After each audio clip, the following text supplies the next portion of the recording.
Des prototypes pour analyse des solutions aqueuses réalisés par l'École nationale supérieure des sciences agro-industrielles de l'Université de Ngaoundéré, remis au ministre des Mines, de l'Industrie et du Développement technologique. La cérémonie a lieu le 24 avril 2024 dans la salle de conférence du Mines-Commerce à l'immeuble Rose à Yaoundé. Occasion pour le professeur Foucalistus Gentry de replacer l'événement dans son contexte historique et d'en souligner l'importance en termes de valorisation des inventions dans les missions assignées à son département ministériel.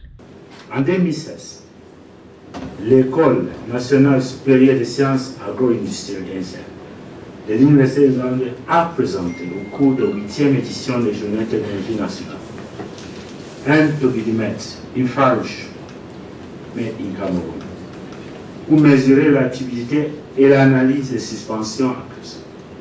Ce projet a retenu l'attention des jurys et cet événement a récolté le premier prix de cette compétition.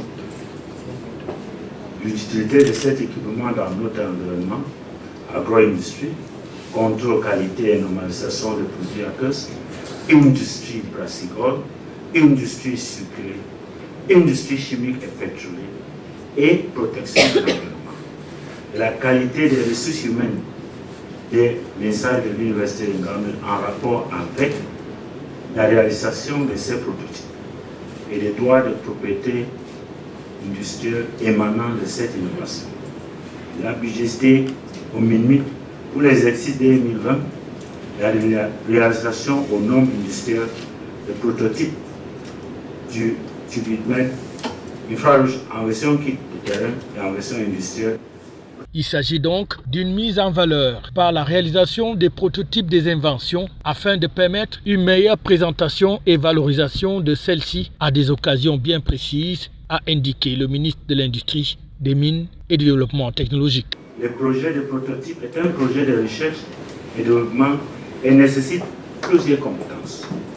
Le premier essai effectué par mes services techniques compétents au cours de missions de suivi de la réalisation des dits prototypes se sont avérés satisfaisants et donnent ainsi lieu à la seconde phase du projet qui consiste à placer les prototypes en situation industrielle afin que les caractéristiques techniques obtenues soient validées et une production en série éventuellement envisagée dans le cadre de l'usine.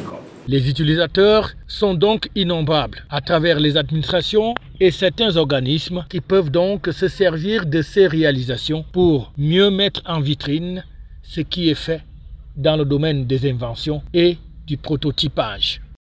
FH News, votre télévision.